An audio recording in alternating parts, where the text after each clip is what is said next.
Harper Audio presents The Heiresses by Sara Shepard. Performed by Ilyana Kadushin.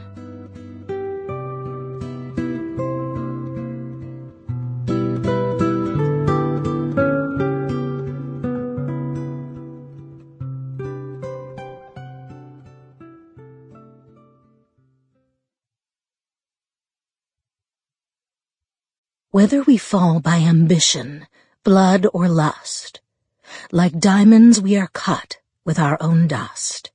John Webster. Prologue.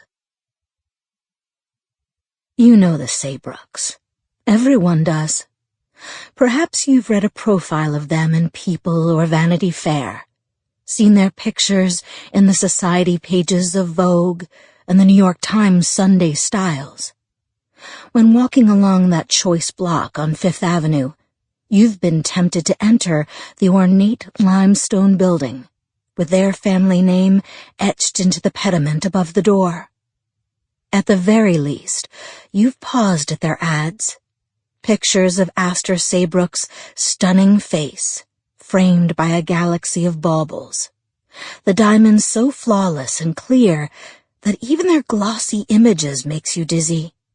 They make you dizzy, too, for the Saybrook's are a family of beauties, entrepreneurs, debutantes, mavens, and mavericks, the type of people for whom doors open and restaurant tables open up.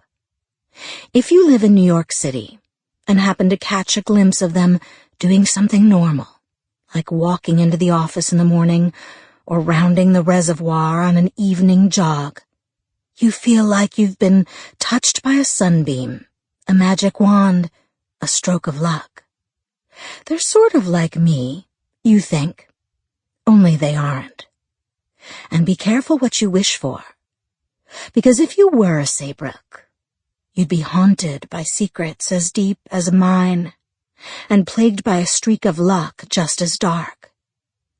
You'd have to go to a hell of a lot of funerals, too. Larger than life though the family might be, they also have to contend with a lot of death. 10 highly polished town cars idled in front of St. Patrick's Cathedral on the clear early September morning of Stephen Barnett's funeral, and at least 5 more had parked around the corner on 50th Street. The church steps had been swept clean. The railings gave off a high shine, and even the pigeons had found somewhere else to roost. The activity on the sidewalk across the street continued apace. There were so many people that they seemed to move in one long, silken scarf of color. But when the town car doors opened simultaneously, in a perfectly choreographed ballet, all movement stopped, and the gawking began. Edith, the venerable matriarch of the Saybrook dynasty, was already inside the church along with her children. Now it was the younger generation's turn to step out of the cool darkness of their cars into the flash of cameras and the screaming crowds. First to emerge was 29-year-old Poppy Saybrook, perfectly styled in a black Ralph Lauren sheath, and showing off a large diamond engagement ring. A Saybrook's, naturally. Her new fiancé, James Kenwood, trailed behind her, casting unassuming smiles at everyone in the crowd, especially the women. Next were Poppy's cousins, sisters Corrine and Aster. Though Corrine looked impeccable in a black wrap dress and taupe heels, her skin was ashen, and her balance seemed slightly off. Rumor had it, her boyfriend, Dixon Shackelford, had broken her heart at the beginning of the summer.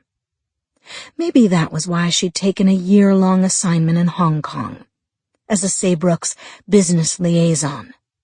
Word was, she was leaving the next day. Aster wore a dress that could have doubled for a negligee. Her blonde hair mussed. Sample complete. Ready to continue?